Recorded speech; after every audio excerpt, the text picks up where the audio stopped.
if not, oh well. So be it. So be it. Just you and I chewing the fat. Yeah, totally. Yeah. So has your practice been okay lately? Yeah, not bad. I'm sort of, my meditation's a little bit, I'm not as consistent as I'd like to be with it. It's probably sort of, most days I do meditate, but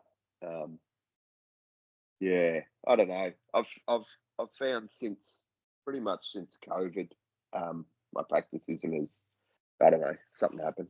My practice hasn't been as good, or whatever you want to say. I don't know. Yeah. Yeah, the classical type of sitting or walking meditation is wonderful. But I found it really, when you remember that it's almost like a remembering to let go, you know? It's so subtle and it's so slippery almost, you know? Hmm. It's like we'll get caught up in the drama of life. And it really is a miraculous thing when you figure out the doorway of, wait a minute, yeah, I can let this go. Yeah, Yeah. it literally is like the Buddha described, like holding anger or whatever is holding like a hot stone. It's just burning yourself. Hmm. Um, it doesn't mean that you have to be a doormat. You can still um, do things logically and reasonably and even honorably in some cases. Yeah. But there's no reason to suffer because of no reason to have really dissatisfaction. You know? Yeah, you're right. Yeah, I tend to find, like, I work at home sort of half the time, and I find that a bit difficult.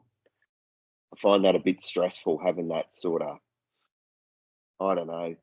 It's maybe it's much easier being able to go into the office, but my circumstances mean that I can't all the time. Just with kids and stuff.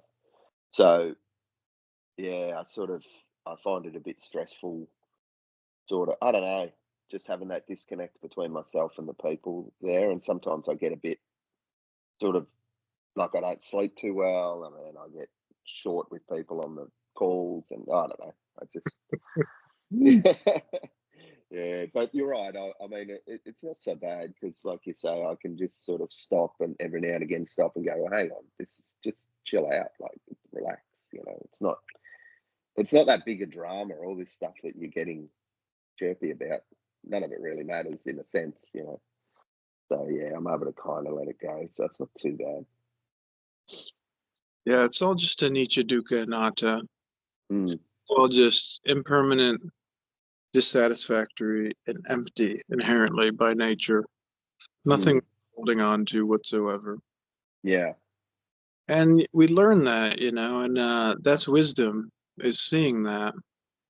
That's not worth holding on to, whatever it may be. Mm. It's all anicca, dukkha, anatta. Mm. Even the holding on to the Dhamma practice the wrong way, clinging to the things, clinging to being right, clinging to beliefs. I said this in another video.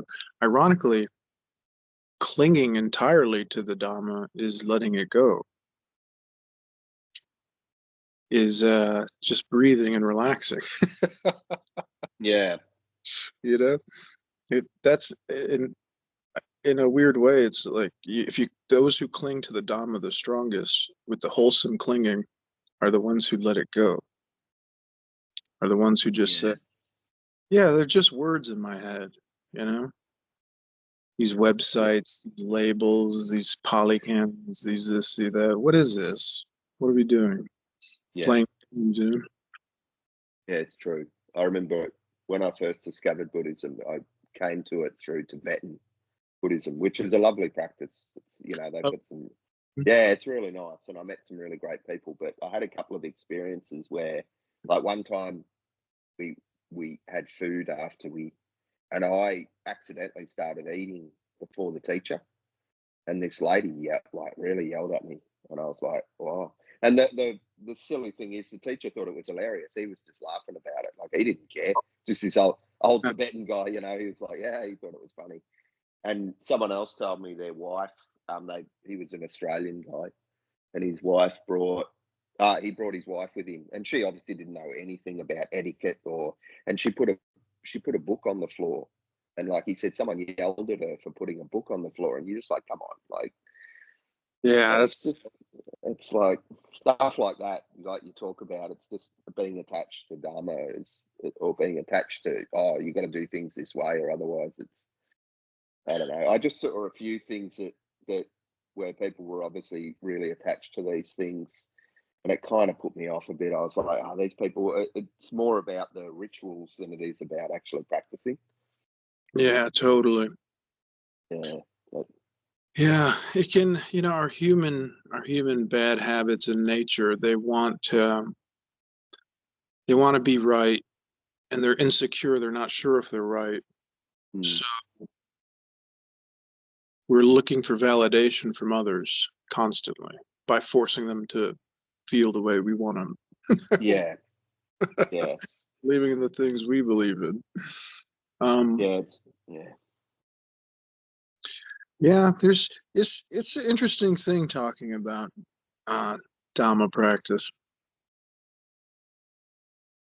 because there's so many weeks where before I do these calls or talk with other people on other calls, I'm like, I wasn't even thinking about anything really before. It's like, but as it gets closer to the call, I can see my mind like starting to spin, and like, why am I even concerned with anything to do with this? I was fine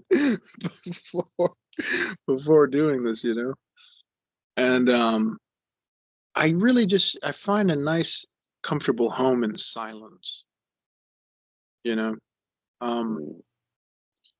and that's where a lot of the old Zen masters used to do that as well, when they were sweeping or when they were cleaning or when they were working or doing whatever.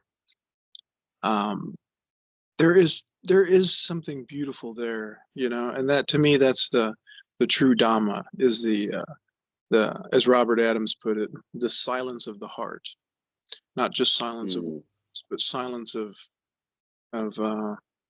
all things, Yeah. The competition ends when there's silence, and the universe doesn't need our opinions. It doesn't need our beliefs. It doesn't need us to figure things out or to really do anything. I don't know if Dhammarato put it this way. Somebody was like, I like to say everything's automatic, I was thinking about this today, aside from maybe like if you're hitting yourself with a hammer, you got to set it down. But after you set it down, you see that everything's automatic. We're so used to smacking ourselves in the head, It's true. It's true. I'm pretty addicted to my devices, and I catch myself just constantly, some days, not always, but, happen to have some kind of noise in the background or something. And I'm just like, oh man, I just need some quiet for a while. Just, what are you doing? Like, turn it off, go for a walk, and you feel so much better in silence for a while. It's just like, calm. You can really calm down and get quiet. Yeah, nature really helps reveal the truth, because all the politics goes away and all the bullshit of life goes away. But there is something to be said with still being in the world. Still,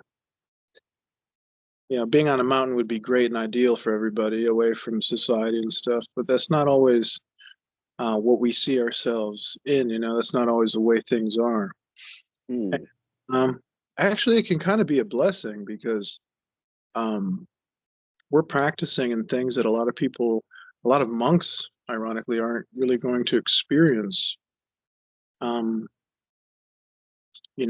instance, if you don't have children, really, what is there to be afraid of? What fear is there? Fear, dying even, is like, if you have children, if you have family, these things, it's you have a bit more in the game, so to speak. So if you can be relaxed amongst those things, amongst society, amongst working, all these things, oddly enough, it's almost better for your practice. Yeah. Like UG Yeah. Krishna said, if it doesn't work in traffic, what's the point? Anybody can go Yeah. on vacation and be peaceful. You know, yeah, give all my responsibilities away, give everything away. Yeah, I'll be peaceful too. Yeah, it's true.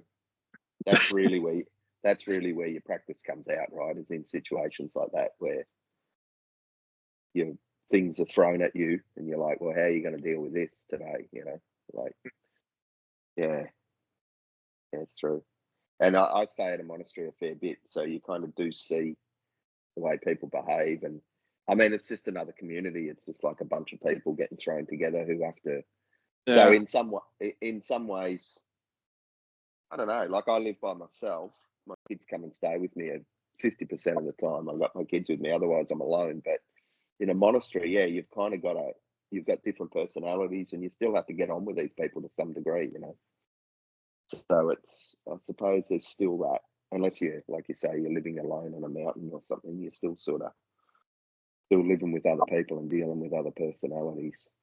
So it's not. I probably had a bit of a romantic idea of, you know, going to a monastery and it's all going to be all this peaceful and never. But they work 7 days a week and they have to live with each other. So it's still, Yeah. yeah. Yeah. There's certain Watts, I think, where they're like, a lot of monks spend a lot of times in isolation. Mm. You're mentioning the Tibetan tradition, and those yogis aren't even so-called monks, you know, they're just practitioners who are really devout practitioners. All right. Um, it's not uncommon for them to go away for 7-10 years in a cave. And that always seems so wonderful. You like Can't that imagine. idea? I'm sure it's not like easy, you know, I'm sure like No. pretty fucking Yeah. hard. But at the same time, the the other side of the coin is like, wow, that would be so cool. Yeah. Yeah, it's kind of a nice idea, isn't it? But yeah, Yeah. I don't know. Yeah, I don't know if I could do it. I like people too much. I think I do like people's company. So That's yeah, yeah. I try to sometimes view my life, my day-to-day things as just like it's no different, you know, than being in some type of isolation, you know. Mm, Yeah, I'll see people, I'll interact, but it's even on my day-to-day, it's not very there's not very much. mm, But as I'm doing my daily things, it's just like you were saying, you know, it's no different than washing the dishes in a monastery or a wat or whatever, or doing the dishes or cleaning your bowl in a monastery or whatever, pot, whatever you want to call it, and mm. cleaning things in your house, you know, as a householder. Um, they're all just labels. They're all just labels that don't really do us any good, really. Yeah. Yeah, it's a good way to look at it. Yeah. I used to battle a bit with, you know, the environment I'm in and difficult and but yeah, I don't know. When you stop and think about it, yeah, there's not much difference really. Hmm. Yeah. And I think it gets a bit easier as do you have kids? Hmm. You have Yeah. children, yeah. Yeah, yeah, cool. So yeah, my kids are getting a bit older now, and it's sort of in a lot of ways they become independent, you know, so they sort of don't need that constant attention like they do when they're young. So Oh, good. that it makes it a bit easier. You sort of got a bit more time to practice and not be, you know, constantly interrupted with things and having to do so much. Yeah, makes it a bit easier. Mm. Yeah. Yeah. Sometimes I think about other people in society with struggling with mental health or certain conditions like that, and um, part of me really wishes that the Dhamma practice was more familiar in our culture, you know, because I think it would really be beneficial for a lot of people. But we do what we can, you know. We do these videos and talks and Yeah. friends within the sanghas and stuff like that. Yeah. But everything Yeah. comes in waves. Yeah, I don't know about you, but when I first discovered Dharma, I was kind of excited, and I talked to my family about it and my friends, and I gave a couple of people books, and oh, you got to read this, and then after a while you realize they're not interested. It's like, what am I doing? Like, and I mean, so I just stopped, and now I just don't, because and every now and again someone will come up with a question like, "Oh, how can I get my family to?" I'm like, you can try, like, just be an example is probably the best thing you can do, right? Just show them that, hey, this is pretty cool. I'm happy. uh, I meditate. It's good for me. yeah, So, yeah. Even within the sangha, look, one person shows up. yeah, If that's true. we take time out of our day and don't charge money, and Yeah. everybody's all about friendship until it's time for the for the then it's like, oh, where's all those pretty words then?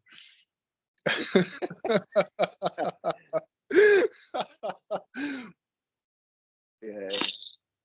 But humans by nature are full of shit, you know. So Oh, I it like used to that. it is what it is, and that's a good lesson too, because you could bang your head against the wall your entire existence. Why can't conditions and people and things be a certain way that I want them to be? I, me, my, you know. And Yeah. the truth of the matter is, you can't be surprised. People are people. It's just the way it is. As the bird flies, the humans are nice one moment, distant the next, Yeah. bored moment, happy the next, angry the Yeah. next, you know, Yeah. birth and death over and over. Yeah. And when you're earnestly practicing the Dhamma, you see the mind for what it is. You see that the mind is just this uh,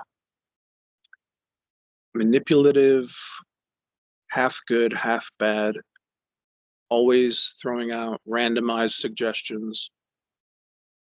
And when we cling on to those suggestions, then it releases the valves of the chemicals, the emotions in our mind, and then they come out.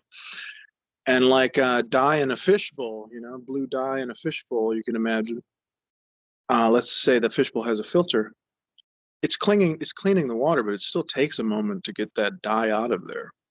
Mm. And the Dhamma practice is it's preventing those chemicals from even entering the water in the first place. You know, those things that trigger us. Um, but you'll never fully stop the dye from getting in there. Once the dye gets in there, it's like, okay, the wisdom is there's nothing I can do with this. You know, I can't clean it any faster. The anger's there, especially if you act out on it. We've acted out on it.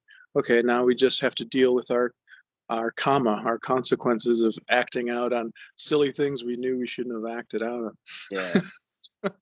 And that's ironically, in a way, karma is the consequence of our actions, but you can put it in another way. It's like the biological consequences of our actions, because we still have those thoughts, feelings, and emotions. One could say even more strong when we act out on them instead of just feeling them and letting them pass. Yeah. And that's why living a simple, peaceful life, it kills all negative karma, you know, because there's nothing that you stir up. The water always remains still and cool and peaceful and empty. Mm. You don't Yeah. have to worry about it. Yeah. Yeah. Today I was walking in the graveyard, as I like to do, and it's so funny. It's like you really see the end of the joke of life when you're walking through a graveyard. You know, it's like you see all the different ages. Some were 20, some were 40, some were old, some were young, and you're just like, man, it's all a game, isn't it? It's all just a play of Leela. We're just gonna end up in the ground, you know, with a little stone over us, depicting some type of time passage. Yeah. Interesting. So it is a good practice, I guess, yeah, to kind of reflect on what Yeah. ages people passed away and looking at the gravestones. Mm-hmm.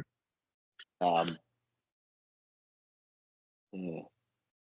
I heard I heard a monk talk. He lived in India, and he was saying that only because India's full of people, as you know, he said the only place I know I'm going to get peace is if I go and sit in the cemetery, because Indians are scared of, they're scared of spirits and ghosts and stuff, so they avoid the cemetery like the plague. And he said the only place, because otherwise wherever I go, people come up and want to talk to me all the time. Like I never get any peace.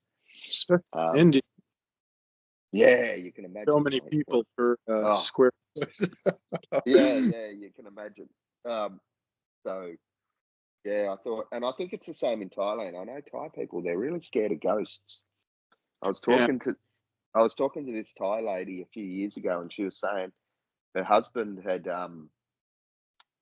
she'd been married, and her husband had passed away, and he died in the house that she lived in. So she refused to sleep in the house. So she lived next door to her sister, and she'd go and sleep. So she'd spend the day at home, but then at night she'd go and sleep in her sister's house because she was scared of his ghost coming. And it's like, Jesus, that's pretty crazy. Yeah, I thought that was pretty bizarre. Like, imagine being not even being able to sleep in your house because someone had passed away in there. It's pretty. Anyway. Yeah. In America, it's not too different. I mean, Oh, really? people say that they're more scientifically minded, but there's still lots of people who want to steer clear of graveyards in America. So it's like sometimes I go there to find kind of a peace, And chances are, if you do see another person strolling through there, they're just as peaceful as you because they're trying to get away. True. Hi, Patrick. How's it going, dude? Hello. Well, it's quite good. How about you? Good. Pretty good, man. Just fed the offspring and their friends, and now it's time to chill. Nice. That's cool. Did you have anything on your mind, Patrick, you wanted to talk about or thought about this past week, particularly Dhamma? Not really. I just like to hang out, but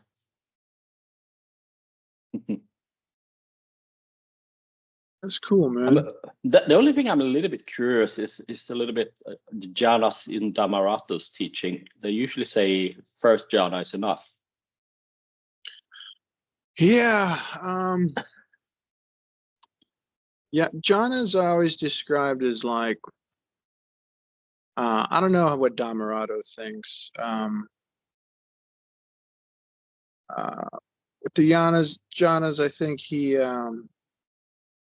from what I got from him is that there's something that exists and it's not necessarily all that important, because it's like, but I don't know. I don't want to put any words in his mouth. You have to go ask him. But as far as I stand, it's just, when you're reading about the jhanas, it's like joy, equanimity. It doesn't even make any sense. It's like it's like going to a carnival or something, or riding on some roller coasters, and then you have a chart like, what level of fun did I have? Was I at level 10 fun? Was I at level 3 joy? It makes no fucking sense. It's like these things are just fruits of what happens when you're satisfied. Call them by any name you want. But yeah, like the Buddha said, if we remain detached to anything, it's just going to cause more dukkha. And things don't last. So people will be like, oh, I'm on the first yana, I'm on the second yana. And then you want to hold on to it. And then before you know it, you're causing yourself a whole bunch of dissatisfaction. Even if somebody came up to you and said, you're in the perfect enlightened yana, and there's equanimity and joy, and then a feeling of consciousness floating here and there, then you're like, wow. And then you're going to want to hang on to it, But the thing is, no matter what we can describe from an outcome of practice, it's going to be just that. It's going to be a passing description, fading thing, an illusory thing that doesn't last, you know? So it's more important to enjoy the roller coaster than labeling and marking and noting how much fun and joy you're having from these things. You know, it's in a way, it's not particularly all that important from my perspective. I'm sure a lot of people.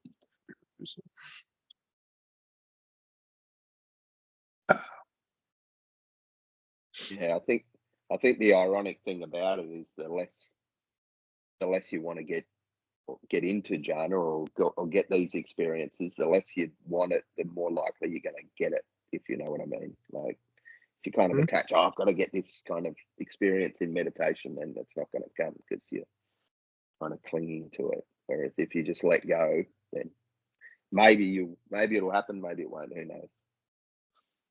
Yeah, ironically, you'll be in the best jhana when you stop giving a shit about reaching jhanas. Or, I mean, as far as scholarliness, it's important. Like, if you want to read the Pali Canon and learn all those words, that could be beneficial. There's nothing wrong with that. But yeah, I'm no Pali expert or a scholar expert with that stuff. So, but there's a plethora of them around, so I'm sure they can get all detailed with you on that stuff. But at the end of the day, even when you're an expert on that stuff, it doesn't do anything. That's the point.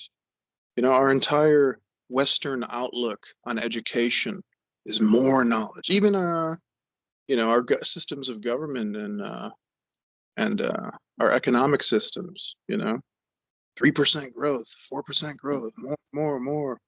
You know, I did this when people travel, even when they do fun things like going on vacation. Oh, we went to Paris, we went to here. Oh, we got to go this next year. It's like, isn't it enough? Like, how many places do you have to go? You know, how much money do you need to make? How enlightened do you need to be? My dog started joining the. It's a cute dog, dude. Thought it was the cat at first, but yeah, it's a small dog. Screen, I couldn't see too well. That's cool though, man. But yeah, Jhanas, I don't know. I've read about them a few times. I didn't particularly find them all that important. Like everything. Oh, hey, dude. How's it going? Hello, everything's okay. Hope everybody's well. He's a good one to ask about Jhanas. Oh, I bet he'll have some good Jhana things. what are we Tell me talking about Jhanas. Tell you about jhanas? Okay. So let's see here. We can talk about jhanas like this. The Buddha said that the first jhana is the path. Okay, so when we talk about path, we can call it method, all right, or way of practice. And the first jhana consists of, we could call it 10 things, okay? The removal of the 5 hindrances, and then the inclusion of the 5 factors of the first jhana, which are application and sustainment of thought through the wholesome, okay? A feeling of success, a feeling of satisfaction, and then composing the mind in such a way that you're single-minded in your pursuit of this satisfaction. So what that means is having wholesome thoughts one after another. We can think about application and sustainment like ringing a bell and then listening to the reverberation, or we could call it noticing and then examining, okay? And we're doing that with the wholesome thoughts, wholesome attitudes, wholesome long breaths, whatever it is, we're doing it with wholesomeness as a goal there, okay, as a part of the investigation. That feeling of success and satisfaction we could talk about in really simple terms. People normally translate the word piti as something like rapture or bliss, and this isn't a crazy way off definition or translation, but oftentimes we associate rapture or bliss with something, I don't know, supernatural, you could say. But really the way to talk about it, I think best, is to talk about a feeling of success, like great success, joyous success. So you could think about being in like a desert environment and you're really thirsty and you come up over a sand dune and you see some water that you can drink. At that point in time, you've completed the mission. you're going to experience success, great success. And then when you get to that water and you can start drinking from it, you're going to experience satisfaction. So this is the way that we can think about these two factors within the context of the first jhana, is we apply and sustain the mind to the wholesome, and then we congratulate ourselves and experience success as we do so. And then that success kind of cools down a little bit into a state of satisfaction or happiness. And we're single-minded about how we do this. That's ekaggata. That's that fifth factor of the first jhana.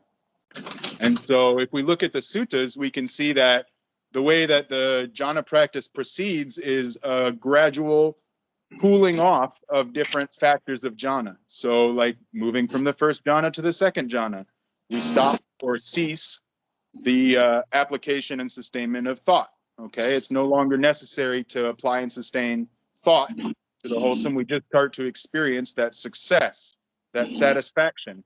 And then also we come about to have the mind in a collected state. Okay, it's no longer generating distinctions, you could say. It's no longer scattered. It's together. It's made whole again. So same thing with moving from the second to the third jhana. There's a cooling off of that kind of almost exciting feeling of success, so that what remains is satisfaction and collectedness, or making it whole. Okay, same with that fourth jhana. Even that feeling of happiness cools down, and it's replaced by a feeling of, this is good enough, nothing needs to change. We can call this upekkha, or equanimity. And so these are the four jhanas that the Buddha talked about. Really, like we said earlier, he said the first jhana is the path. Anything past that, okay, all well and good, but really the first jhana is the method of practice that leads to the goal right now of getting out of dissatisfaction. Okay, I babbled about jhanas. Yeah, that's great, wonderful. I'm hoping that this is like kind of what you learned from Dhammarato, because that's kind of the perspective I'm interested in. I read a little bit about the jhanas before. So it seems to me that the first jhana is quite an easy, open, that you can even have in a conversation. So it's more like a sutta jhana, which they call. Yeah, I mean, we could make distinctions, but really what it is it's coming out of superstition, okay? So instead of wondering about when a beautiful bright light is going to come up and save us from suffering, we simply end it intentionally through our action in this moment, again and again, as often as we can remember to. So we can talk about that as a sutta jhana, absolutely, because it's what the Buddha taught. You know, and the Buddha taught a jhana that leads to the end of dissatisfaction right now, not some highly concentrated magical state that eliminates the world from your perception and you no longer have sense experience. This is all, it's just not needed. And it's not going to do the job, if that makes sense. That's actually the kind of jhana that the Buddha practiced before he woke up, is the kind of jhana where everything is gone and you're in this state where, you know, you're not realizing what's going on around you. But what he recognized is when you come out of that state, it's still there. There's still dissatisfaction. So you get up and walk outside and someone steps on your foot and all of a sudden you're all pissed off again. And so the first jhana that the Buddha taught is one where you can get your foot stepped on, like Devadatta threw a rock at him or something and it cut his foot up. And he was okay with that. He just said, I'm going to let my foot heal. You know, he didn't freak out about it. He didn't have a bad time. He just got satisfied right then and there and stayed satisfied. So we hear about this in the suttas because the Buddha would talk about it like this. He would say, when I practice jhana, you know, my walking is celestial. My sitting is celestial. My laying is celestial.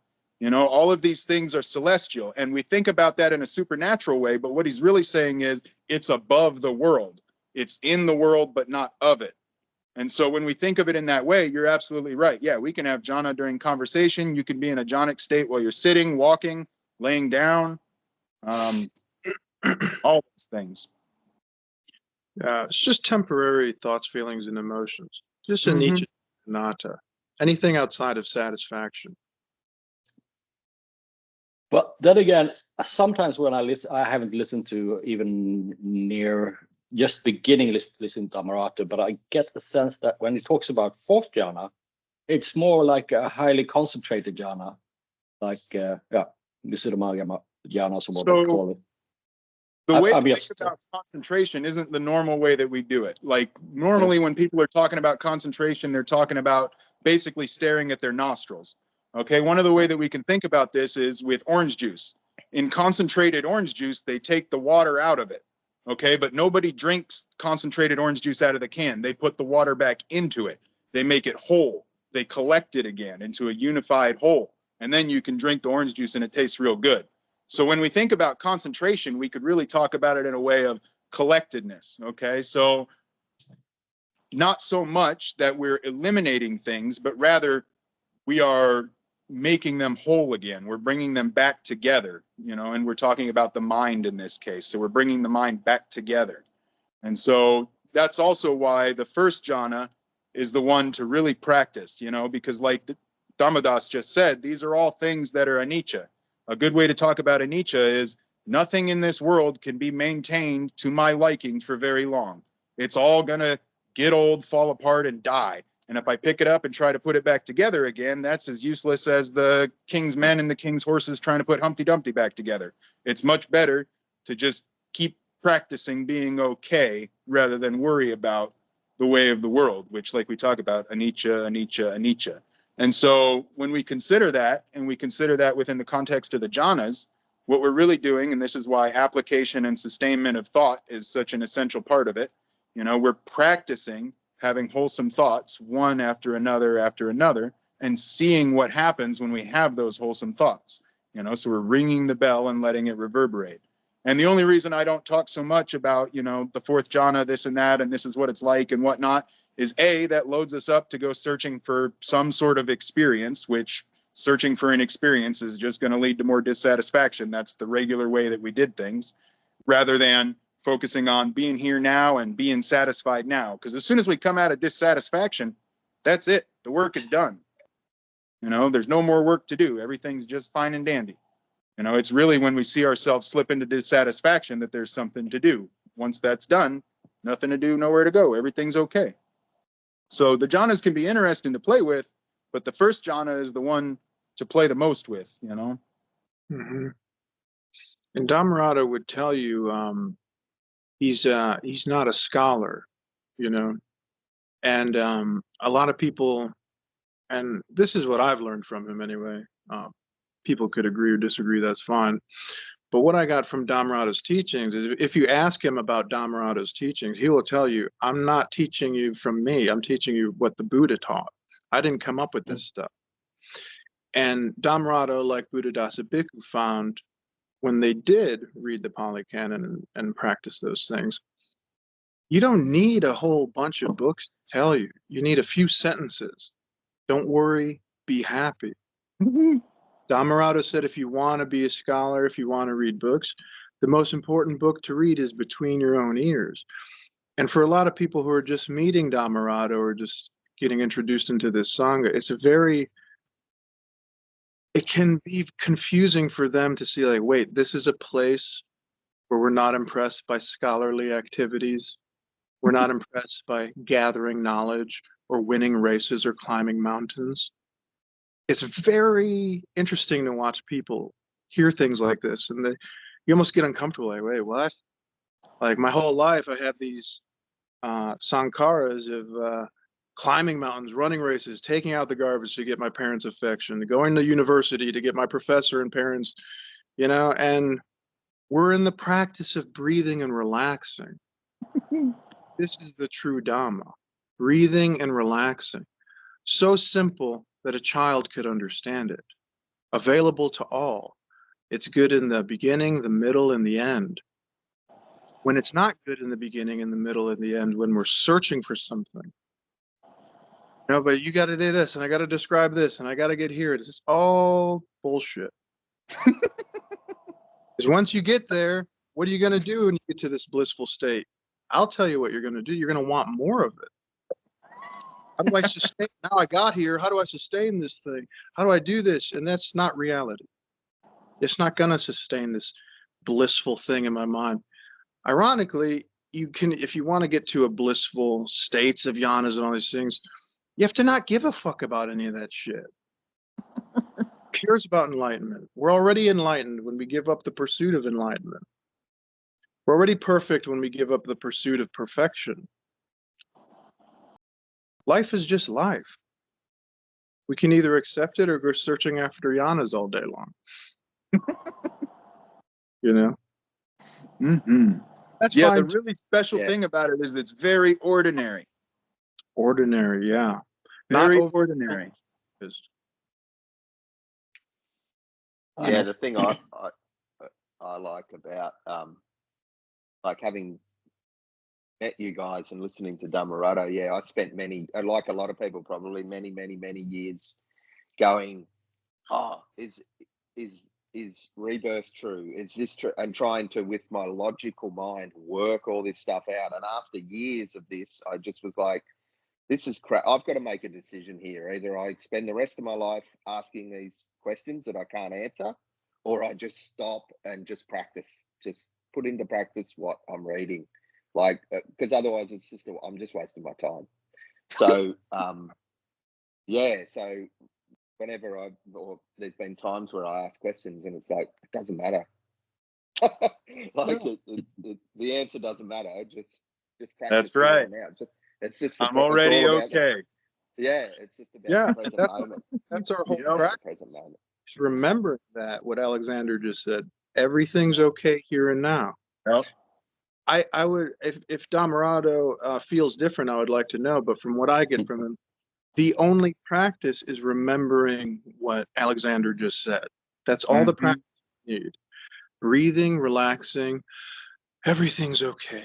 That's anapanasati, that's normal sati, that's the Eightfold Path, that's everything. That's all the young you could ever want. Is breathing, satisfied. Yeah. That's what Dhammarato and the Buddha teach. That's what Buddhadasa Bhikkhu teaches, or did teach. But people don't like that.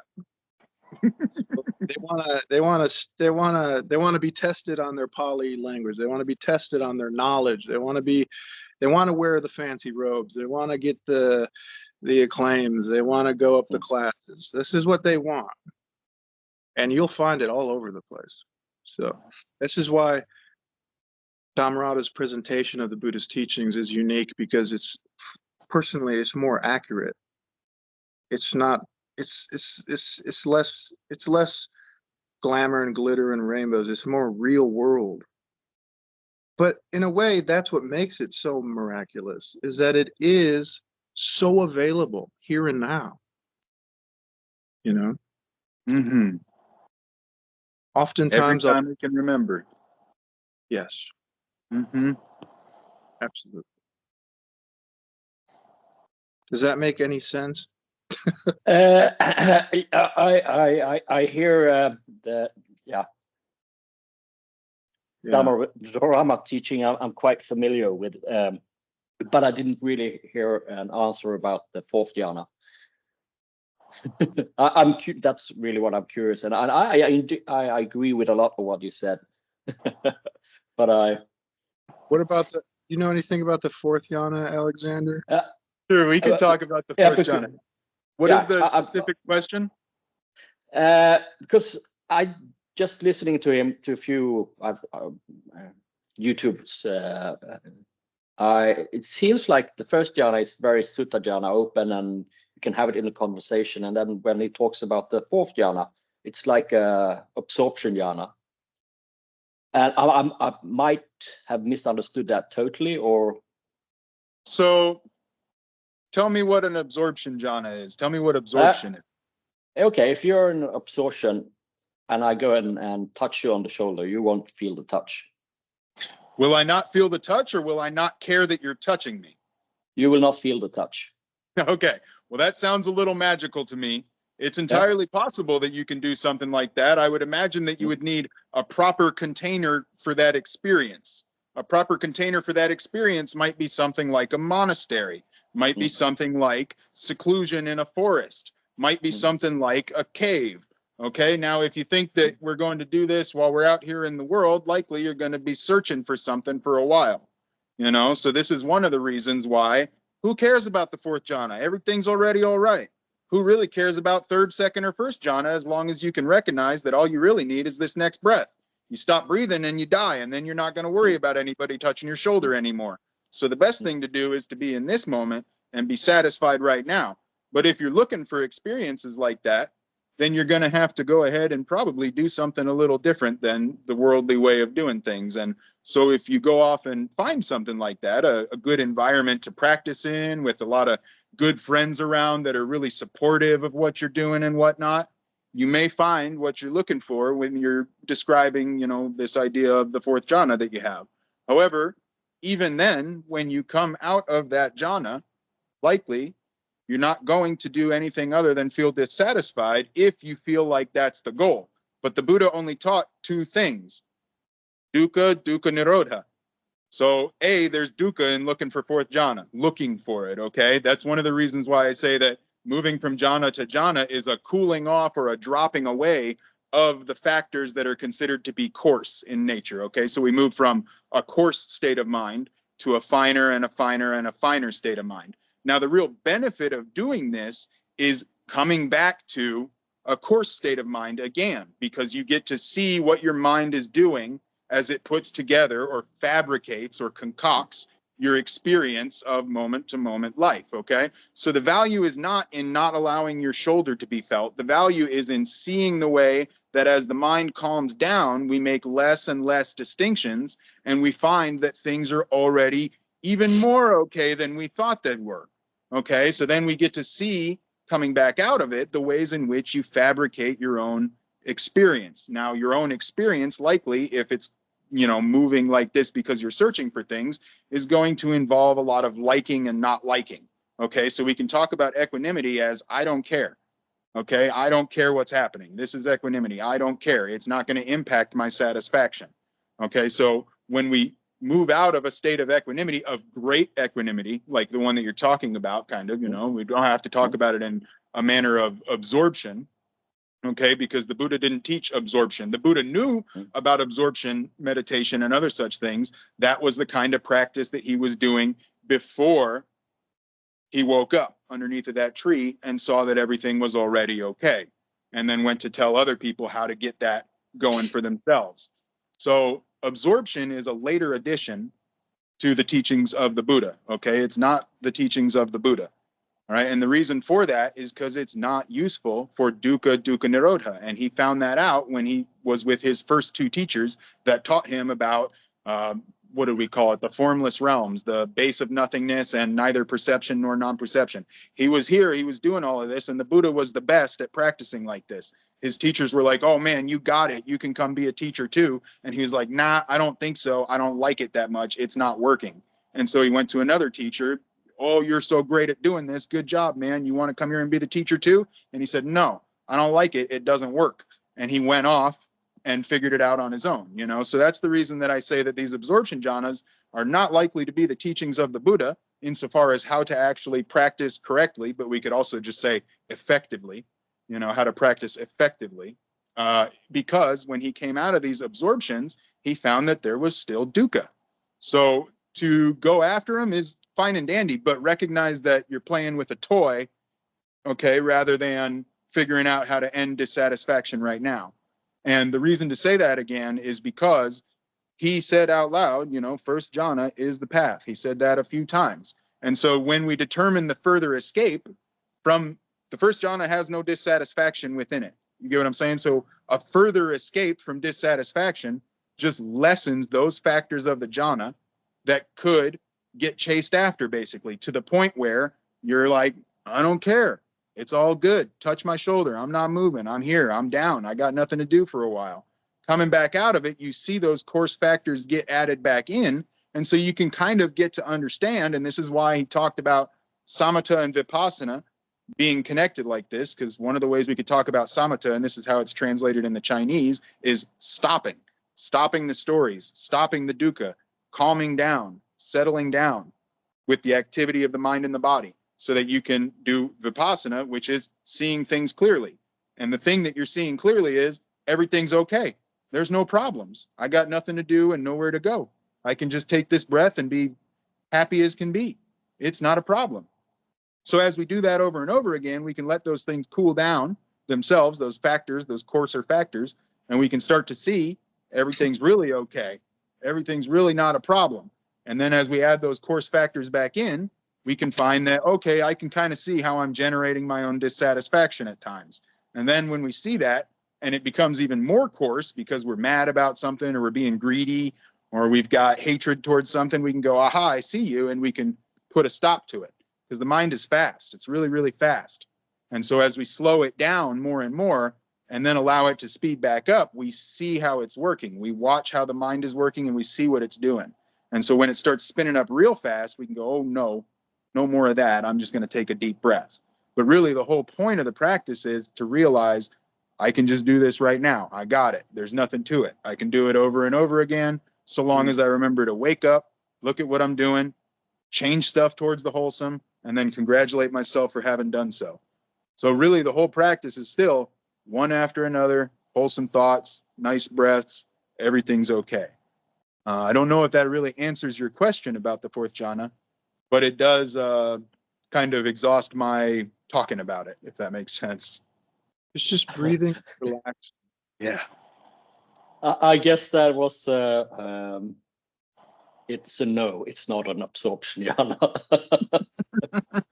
Not likely. I'm not saying you can't get really intensely focused on an object and find yourself having some magical ass experiences, but that's what they are. They're experiences. They're no better or worse than any other experience. I'm not looking for absorption jhanas. I just want to understand what his teaching is on that, because sometimes it's not so clear, and I think you met him more and watched more YouTubes than me. So, well, it's good to leave things like that in the abstract, if that makes sense. It's okay to talk about it as, this is a really good time. This is really cool. I'm really cooled off. Everything is really okay. I can really see that there's no problems, you know, but to start talking about like, oh, there'll be a bright light and a white sheet covers your body and you turn into a ghost and all these things, then people just get all wound up looking for that rather than being okay. And we don't want to get wound up. We want to unwind. Yeah, but then when you get some experience, it's quite good to know where you are and what's happening. Man, I don't know. Yeah, in my experience. Place. Yeah. You can only be here and now. Yeah. You're either satisfied or you're not satisfied. You're either off hunting or you're satisfied. Yeah. Maps can be fun to play with, but they're not the terrain. Yeah. I think they're cool, but I wouldn't hold too fast to them. Exactly. If you stick your nose in a map while you're walking around, you're going to walk off a cliff. And a lot of the maps are wrong. Yeah. At least outdated. Like Jesus's followers. You know, Jesus said some really amazing things. But there's a lot of wrong maps in that Bible, boy. Mm-hmm. Stuff gets weird when you play telephone for a few thousand years. Yeah. Yeah. And even though they had, in many ancient traditions, you can like tell stories and hand down information and wisdom and stuff. They're still writing in the Buddhist time. And it always does speak to me that he didn't really find it necessary to write down a lot of this stuff. I'm sure in his life he wrote stuff, but as far as what we know, he could have. It seems like he was in a great position to write a whole bunch of things about it, but his students did. Just like Diogenes. I think I didn't write so much in those times. Well, his students sure memorized it. Well, somebody wrote it down because we have it today. Quite a few years later. Yeah, well, it's available online if you want to go search for it. AI, you find all of the rigid details you're looking for in there. Yeah. Or any other. One of the best details that you'll find in those suttas is that association with good people is really important. And that's because you can talk about things all day and I can pass on a story down generations, but as it gets written down, things change. They get added in, like maybe someone puts in the book that dependent origination unfolds over 3 lifetimes rather than right now. And then people are confused about things like death and birth and what happens. And they start to talk about that rather than just being okay. So the suttas are great if you know how to read, but you don't learn how to read on your own. Someone has to teach you how to read. And if they don't know how to read, then where are you going? Likely it becomes a situation where the blind are leading the blind. So what the Buddha really said that was important is find a good community of practitioners so that everybody can be okay and do a whole lot of nothing all together. Yeah. And Buddhists are really usually interested in, Buddhists in name only are really interested in all the details and that stuff. But from Dhammarato's teachings, you know, we're not Buddhists, you know. We practice the truth. We practice reality. We live in reality, not fairy tales. You know, when we're breathing and we're relaxed and we're satisfied, this is nibbana. You know, what does nibbana mean? To take our mind off of the fire and let it cool down. There's nothing wrong with being interested in this stuff whatsoever, but it's not Dhamma practice. It's just more searching. Try like Ram Dass said, try being a finder. Try finding it here and now. But what about this? But what about that? But I want to have the most knowledge and do that. Like I said, AI is available. It's all there. There's sudacentral.com. Type in any Sutta you want. It's there in detail. But that's not what we're teaching. We're teaching breathing and relaxation and friendship. This is the true Dhamma. You know, this is the true practice. But people don't like that.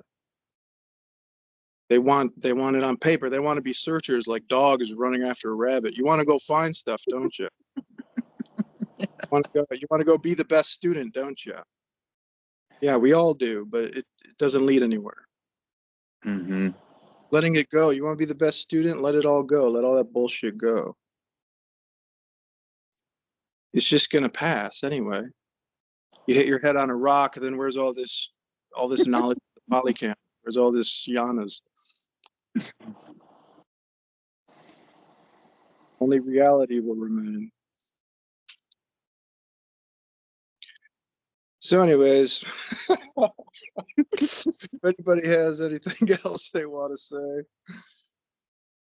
before we go, feel free. So I appreciate you guys. Thank you so much for hosting, Dhammadas. I always look forward to these calls. Thank you, Alexander. Yeah, Always you're so welcome, friend. Thank you, Luke. Thank you, Patrick. Thanks, guys. Thanks. Yeah, so thank much. you, Patrick. I really appreciate the conversation. Thank I had you. a really good time. You're welcome, bud. Me too. Talk to you guys again soon. See you guys. Much Take care. love. Later, friends. Cheers.